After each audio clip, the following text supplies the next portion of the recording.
الحمد لله والصلاة والسلام على رسول الله وعلى آله وأصحابه ومن والاه ومن اتبع سنته إلى يوم الدين أجمعين. أما بعد فأعوذ بالله من الشيطان الرجيم. بسم الله الرحمن الرحيم. يا بني إسرائيل اذكروا نعمتي التي أنعمت عليكم وأني فضلتكم على العالمين. رب اشرح لي صدري ويسر لي أمري واحلل عقدة من لساني يفقه قولي.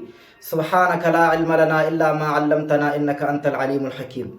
عزتمندو نن د یهودو د تاریخ د اهمیت په باره کې خبره کوم چې د یهودو د تاریخ د پیژندلو څومره اهمیت ده او څومره ضرورت ده. عزتمندو که موږ تاسو قرآن کریم ته رجوع وکړو، قرآن کریم مطالعه کړو، په قرآن پاک کې تر ټولو زیات یاد شوی قوم چې د هغه یهودان دي. د یهودو ذکر په قرآن کریم کې ډېر زیات راغلی دی.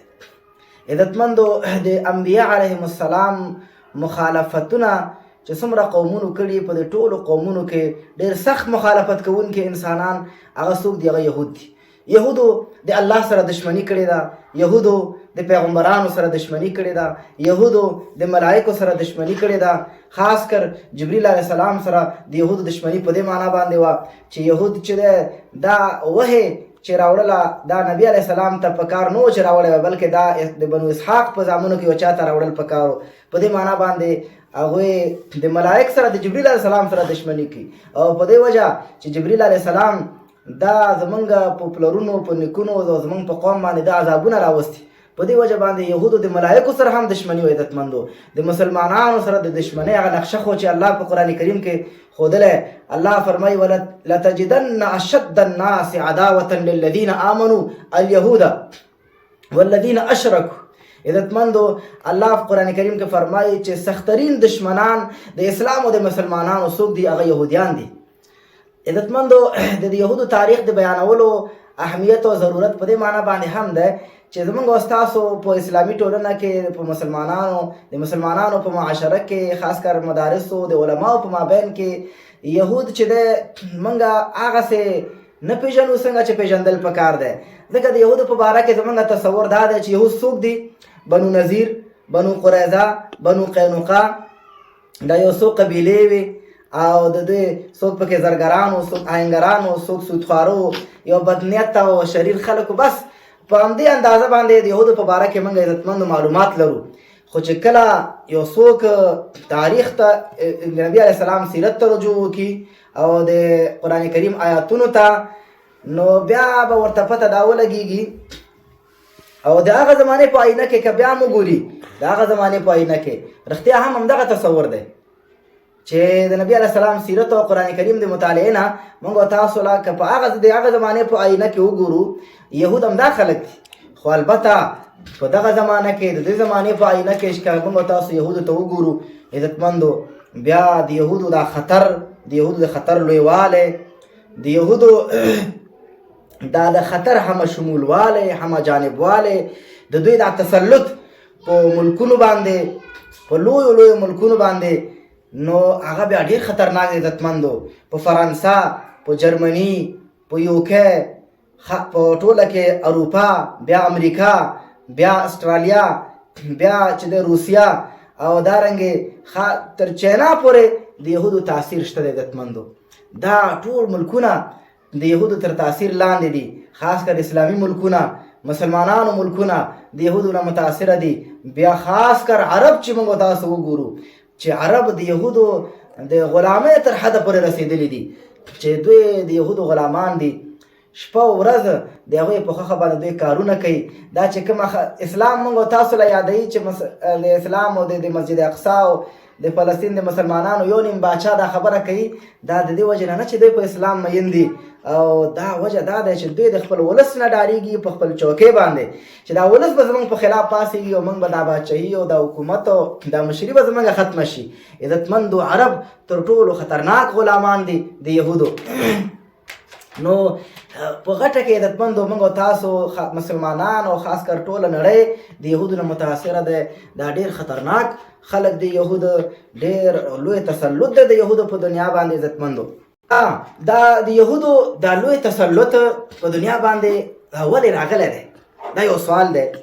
عزتمندو وجه دا ده چې د دنیا په خلکو کې مالدار ترین خلک چې دي هغه یهود دي. د دنیا لوی لوی بانکونه هغه چې دي د یهودو په لاس کې دي او شتمن بانکونه دا د یهودو په لاس کې دي. د دنیا د وسلو کارخانې د وسلو فابریکې دا د یهودو په لاس کې دي. د وسلو د جوړونکي ماهرین متخصصین بیا په دغه کارخانو کې چې دي هغه یهود دي. د دنیا تعلیمي ماهرین چې دي هغه یهود دي. تعلیمي نصابونه د دوی په لاس کې دي. نصابونه دوی جوړوي، بیا دا نصابونه په ولسونو باندې مسلط کوي همدغه یهود. عزتمندو خلاصه ده چې یهود چې د ټوله دنیا باندې د یهودو پنجه خښه شوې ده.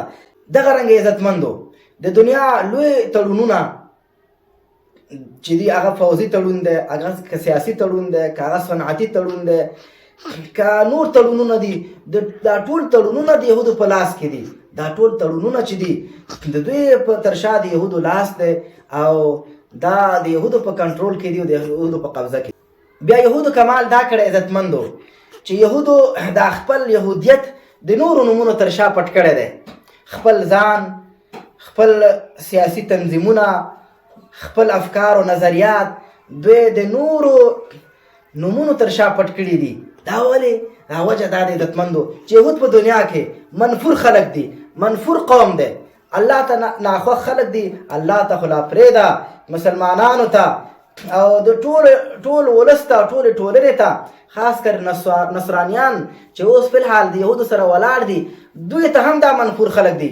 وجه دا دی چې د نصرانیانو چې کوم پیغمبر عیسی علیه السلام، د عیسی علیه السلام د وجلو بندوبست، د هغې د پسولی کولو بندوبست او دارنګې د عیسیانو په خلاف توطیې د عیسی علیه السلام په هغې باندې د ولد الزنا تهمت لګول، نو دا ټول کارونه یهودو کړي دي. او یهود د مسلمانانو ته خلاف پرېږده، نصرانیانو ته هم منفور خلک دي، منفور قوم دی. په دې وجه عزتمندو نو دوی دا خپل نومونه د نورو نومونو تر شا پټ کړي دي چې څوک موږ ونه پېژني. بیا عزتمندو یهودو دا خپل وضعیت داسې جوړ کړی چې د دنیا خلک دوی ته محتاج دي. وجه دا دی چې د دنیا خلک چې دی هغه صنعت ته محتاج دي، لوی صنعتګران یهود دي. د دنیا خلک علم او ټکنالوژي ته محتاج دي، لوی علم والا ټکنالوژي باندې پوهېدونکي خلک یهودیان دي. د دنیا خلک قرض ته او پیسو ته محتاج دي او د دنیا لوی سرمایه‌داران خلک همدا یهود دي. دنیا خلک صنعت ته محتاج دي، لوی لوی صنعتګران چې دي هغه یهودان دي. عزتمندو دوی د خپل وضعیت داسې برابر کړی چې د دنیا خلک خپله دا دوی ته محتاج شي. عزتمندو دا خبره موږ تاسو باید یاد وساتو چې یهود د ځمکې په مخ خطرناک خلک دي. د دوی سره خاص کر د دوی د تاریخ د پیژندلو موږ به انشاءالله را روان درسونو کې د یهودو پوره تاریخ بیانوو. خو یهودو پیژندل په دې معنا باندې هم موږ تاسو له ضرورت دی. یو خدا دی چې مسلمانانو په ذهنونو په افکارو کې اوس دا نظریه د یهودو په خلاف د جهاد نظریه ختمه شوې ده. څوک په دې پوه نه دي چې زمونږ د یهودو مقابله باید پکار دی چې موږ د هغوی سره جهاد وکړو، مقابله وکړو. او بله خبره دا دی چې را روان جنگ زمونږ د یهودو سره راځي. رسول الله صلی الله علیه وسلم فرمایلی دي دومره یو لوی جنگ را روان دی چې نبی علیه السلام خپله ورته ملحمة العظمى ویلی دی. لوی جنگ هغه د اسلام او د یهودیت په مابین کې راځي چې د اسلام مشران به څوک وي؟ امام مهدي علیه السلام به وي او عیسی علیه السلام به وي. د یهودو مشر به څوک وي؟ دجال به وي. دغه دواړو په مابین کې یو لوی تصادم او ټکر راځي.